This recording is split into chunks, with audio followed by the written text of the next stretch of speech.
Da sallama ta na zo gare ki, taho gare ni zo baby na. Kice ta farko kice daya, kice cikon lissafi na. Na baki kaina da zuciyata, ki zana baiwa duka sirri na.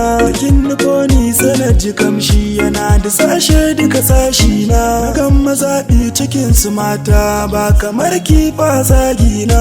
Wallahi ni kam na gode Allah da ya haɗa ni da bar sona. Cikin su mata ba tamkarki, ke kadai ce ni zabi na. Idan ki so ni zan yi murna, da kyautuka na ke zan baiwa.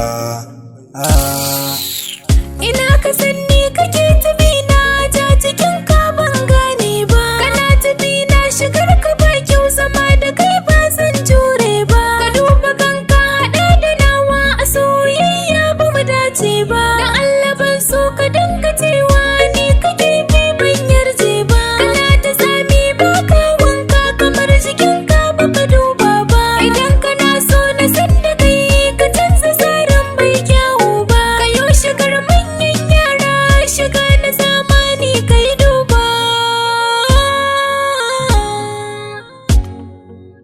Ki tausaya min, ki agaza min, karkice min ba kya sona. Kalo guda ne mai danin ki, take kin sace tunani na. Kina da kyawun da bai misaltu a zuciyata baki gane ba. Na bar ki ni kan ba zan iya ba, na zub da gwiwa ta ki duba. Ki daina cewa da ni da ke a soyayya ba mu dace ba. Inda shiga ne ni zan canza, ko dan ki so ni zo wufina. Allah ya kai mu ranar bikin mu, yana taka da bar sona. Shigar mu ya kyau mu dinga sheki, na zan wata ke zarana.